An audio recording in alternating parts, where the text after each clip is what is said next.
하나님의 열심히 이루신다. 하나님의 열심히 이루신다라는 제목으로 말씀 전하겠습니다.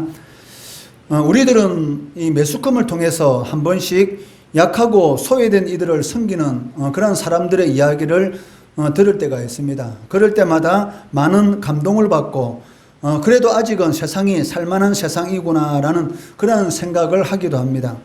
그러나 가장 감동적인 이야기를 말하라고 한다면 아마 하나님의 아들이신 예수님께서 육신의 몸을 입고 이 세상에 오신 이야기일 것입니다. 갈릴리 지역은 이 팔레스틴의 가장 북쪽에 자리 잡고 있습니다.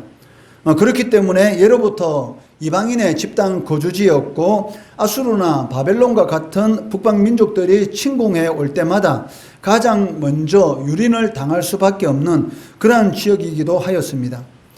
그래서 갈릴리 지역은 같은 민족인 유대 사람들에게서조차도 천대를 받는 땅이다라고 할 수가 있습니다. 그렇기 때문에 갈릴리는 그 흑암의 땅이다라고 오늘 본문에서 말하는 것을 볼 수가 있습니다. 그런데 이사야 선지자는 무엇이라고 오늘 본문에서 말씀합니까? 이런 곳에 저 흑암의 땅, 저 이방인의 거주지, 그리고 고통과 환난을 주로 많이 당하던 그러한 이 땅 가운데 빛이 비칠 것이다 라고 예언하고 있다는 것입니다. 1절 2절 말씀해 보시면 전에 고통받던 자들에게는 흑암이 없으리로다. 옛적에는 여호와께서 스불론 땅과 납달리 땅이 멸시를 당하게 하셨더니 후에는 해변길과 요단 저쪽 이방의 갈릴리를 영화롭게 하셨느니라. 흑암에 행하던 백성이 큰 빛을 보고 사망의 그늘질 땅에 거주하던 자에게 빛이 비치도다라고 말씀하고 있습니다. 정치와 종교의 중심지였던 유대 예루살렘에서 메시아가 사역하는 것, 이것은 어떻게 보면 당연하게 받아들였을 것입니다. 그런데 이사야 선지자는 무엇이라고 예언하고 있습니까? 이방의 갈릴리에서 메시아가 사역을 할 것이다 라는 이러한 이 이사야 선지자의 예언은 아마 당시로서는 충격적인 예언일 것입니다. 메시아는 당연히 이 다윗 성이 있었던 이 예루살렘에서 활동을 해야 되는 것이지 어떻게 이 저주받은 땅인 이방의 갈릴리에서 사역을 하실 수가 있는가라는 그런 이런 생각을 할 수밖에 없었던 것입니다.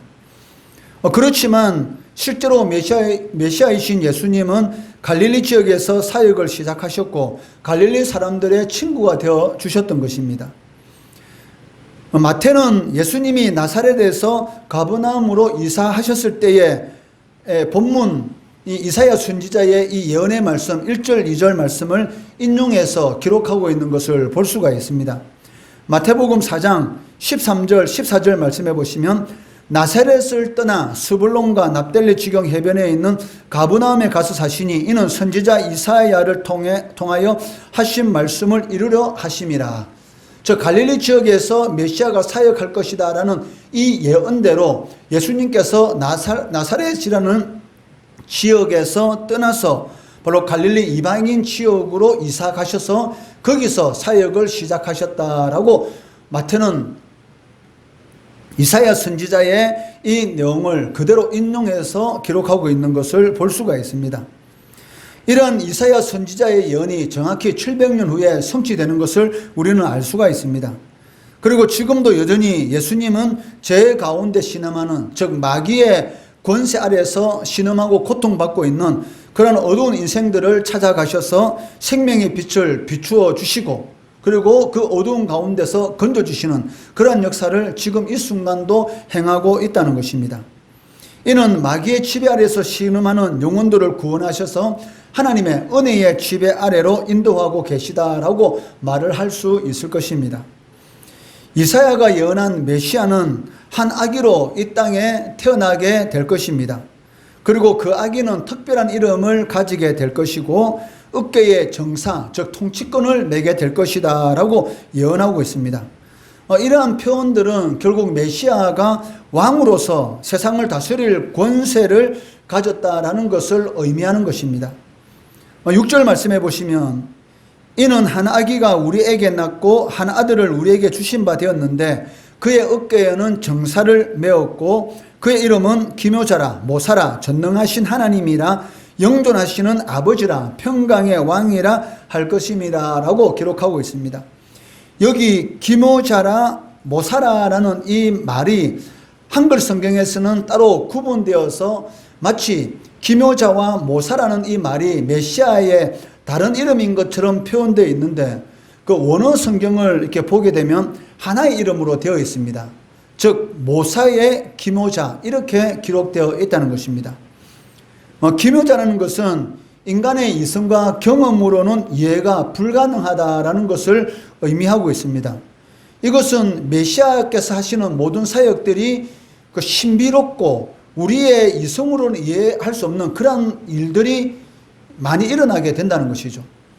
즉 예수님께서 죽은 지 나흘이 되어서 시체 썩는 그런 냄새가 나는 이 나사로를 살리신 이런 사건, 이것은 우리 인간의 이성으로는 도저히 이해할 수가 없다는 것이죠. 어떻게 죽은 지 사흘이 되고 시체가 썩은 냄새가 나는 그 시체가 어떻게 살아날 수가 있는가? 이것은 이해할 수도 없고, 또 사람이 물 위에 걷는 그러한 역사라든지 예수님께서 갈릴리 바다에 폭풍우를 잠잠케 하시는 그러한 역사라는 것은 우리의 이성과 그리고 당시에 이런 과학적인 지식으로도, 오늘날 이 과학적인 그런 지식으로도 도저히 이해 불가한 그러한 역사라는 것입니다. 이러한 신비로운 그런 메시아 사역들이 일어나게 될 것인데, 이것을 기묘자라라는 그런 단어를 통해서 이미 그 이사야 선지자를 통해서 예수님이 이 땅에 태어나시기 전 700년 전에 예언하고 있다는 것입니다. 또한 전능하신 하나님이시라, 영존하시는 아버지라고 이렇게 말씀하고 있는데, 이것은 그 예수님이 아기로 태어났지만 그 아기의 본질이 바로 하나님이시다라는 그런 의미를 가지고 있고, 또 예수님께서는 영원한 보호자로서 임하실 것을 의미하고 있습니다. 바로 이사야 선지자의 이 예언대로 예수님은 죽은 지 사흘 만에 부활하셔서 하나님 우편에서 하늘과 땅과 모든 권세를 가지시고 예수님이 재림하시는 그 순간까지 이 땅을 통치하고 계시다는 것입니다. 그리고 믿는 자들의 영원한 보호자로서 지금도 이렇게 중보하시면서 사역을 진행하고 계시다는 것입니다. 그리고 평강의 왕이라는 것은 메시아가 이 땅에 평화를 주시기 위해서 오신 분이심을 우리들에게 가르쳐주고 있다는 것이죠. 즉 이 죄로 말미암아 하나님과의 이 대적적인 이런 관계 속에 있는 인간들에게 깨어진 이 관계를 회복시켜 주시는 그러한 이 평화의 왕으로서 이 땅에 오셨다라고 말씀하고 있습니다. 이처럼 창조주이신 하나님께서 인간이 출생할 때와 똑같이 연약한 아기로서 이 세상에 오셨다는 것은 하나님의 놀랍고 신비로운 그러한 지혜인 것이죠. 우리 생각으로는 하나님께서 홍길동처럼 짠하고 이 세상에 오셔서 그냥 말로서 그냥 이 하나님의 택한 백성을 구원할 수 있는데도 불구하고 왜 하나님께서 직접 인간의 몸을 입고 이 세상에 오셨는가? 그러한 모든 일, 이러한 것들은 하나님의 놀랍고 신비로운 지혜다라고 성경은 말씀하고 있습니다. 왜냐하면 하나님께서 육신을 입고 이 땅에 오지 않으면 죄인을 구원하실 수가 없기 때문입니다. 인류의 조상인 아담과 하와가 인간의 몸을 입고 하나님 앞에 죄를 지음으로 영원한 사망이 인간 세계에 들어온 것처럼, 마찬가지로 똑같은 인간의 몸을 입은 상태에서 이 세상에 있는 모든 사람들의 죄를 대신해서 대속의 죽음의 역사가 일어나야지만이 인간을 구원할 수 있는 그런 은혜가 임할 수가 있다는 것이죠. 그렇기 때문에 하나님께서는 전지전능하시기 때문에 말씀으로도 충분히 인간을 구원하실 수가 있습니다. 그렇지만 그러한 방법으로는 하나님께서 세우신 피 흘림이 없이는 죄사함이 없다라는 이런 말씀이 이루어지지 않는 것이죠. 그렇기 때문에 죄가 없으신 하나님께서 인간의 몸을 입고 이 땅에 오시고 십자가에 못 박혀 죽으심으로 말미암아서 인류의 모든 죄를 대신해서 대속의 죽음을 통해서 이를 믿는 자들마다 구원의 은혜를 베풀어 주신 것입니다.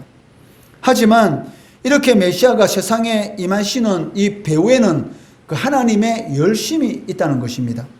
오늘 7절 말씀해 보시면 그 정사와 평강의 더함이 무궁하며 또 다윗의 왕자와 그의 나라에 군림하여 그 나라를 굳게 세우고 지금 이후로 영원히 정의와 공의로 그것을 보존하실 것이라. 만군의 여호와의 열심히 이를 이루리라. 즉 하나님의 열심히 모든 구원의 역사를 이루신다라고 이사야 선지자는 예언하고 있습니다. 여기 열심이라는 이 단어를 원문에 가깝게 번역하게 된다면 질투, 시기심이라고 번역할 수 있을 것입니다. 즉 하나님은 자기 백성들이 마귀에게 미혹되어서 우상 숭배하는 것을 너무나 싫어하는 것이죠. 하나님은 인간을 그 하나님의 형상으로 지으셨는데 그러한 인간들이 하나님을 섬기지 않고 우상을 섬기는 이러한 것에 대해서는 질투하는 하나님이시다라고 말씀하고 계시다는 것입니다. 그렇기 때문에 죄로 가득한 이 흑암의 땅에서 하나님께서 빛을 비추어 주시고 메시아를 보내셔서 하나님의 뜻을 이 땅 가운데서 성취하신 것입니다. 이것은 그 하나님의 백성들을 너무나 사랑하시는 하나님의 질투, 즉 하나님의 열심이다라고 말씀하실 수가 있습니다. 그렇기 때문에 하나님의 나라는 인간의 어떠한 노력에 의해서 세워진 것이 아니라 하나님의 열심에 의해서 세워졌다라고 말을 할 수가 있습니다. 우리가 열심히 전도하고 우리가 열심히 하나님을 섬김으로 인해서 우리가 하나님의 나라를 세워간다라고 이렇게 말을 하지만 실질적으로 하나님의 나라를 세우시는 분은 누구십니까? 바로 하나님이시죠. 하나님의 열심히 하나님의 나라를 세워간다는 것입니다. 고린도전서 3장 7절 말씀해 보시면 그런즉 심는 이나 물 주는 이는 아무것도 아니로되 오직 자라게 하시는 이는 하나님뿐이니라. 즉 우리가 전도도 하면서 물도 주고 이렇게 심기도 하지만 궁극적으로 자라게 하시는 분은 누구시다? 하나님이시다. 결국 우리가 하는 모든 일을 통해서 그 구원의 역사를 완성하시는 분은 하나님이시다라고 말씀하고 계십니다. 하지만 이처럼 하나님의 말씀에 순종해서 복음을 전하고 하나님의 뜻대로 사는 자들에게 하나님께서는 상을 주신다는 것입니다. 물론 하나님께서 하나님의 나라를 세워가시지만 하나님의 뜻에 순종해서 하나님의 나라를 세우기 위해서 열심히 충성 봉사하는 자들에게는 하나님께서 반드시 상을 주신다라고 말씀하고 계십니다. 고린도전서 3장 8절 말씀해 보시면 심는 이와 물 주는 이는 한 가지나 각각 자기가 일한 대로 자기의 상을 받으리라 라고 말씀하고 있죠. 그러니까 다른 사람이 하나님을 열심히 섬기든 섬기지 않든 거기에 마음을 빼앗기면 안 된다는 것이죠.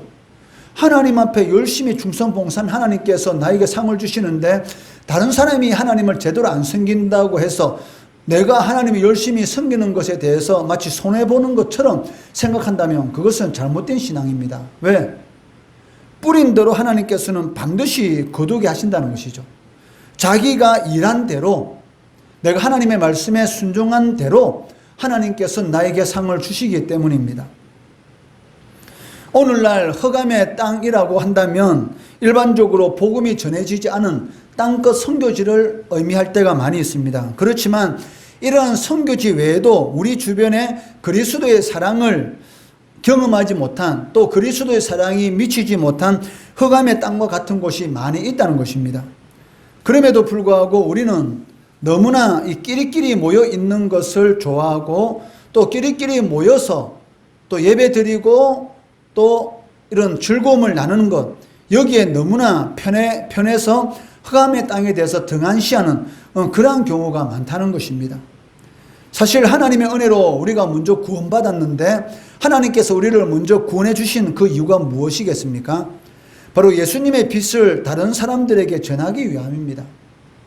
그러니까 하나님께서 우리를 구원해 주신 그 이유는 무엇이냐면 믿지 않는 자들을 어떻게 해서든지 교회로 인도할 수 있도록. 왜? 교회를 통해서만이 하나님의 말씀을 들을 수 있고 믿음은 들음으로 인해서 변화시키는 그런 역사가 일어나기 때문에 어떻게 하든지 믿지 않는 자들을 하나님의 교회로 인도해야 될 의무가 바로 우리들에게 있다는 것입니다.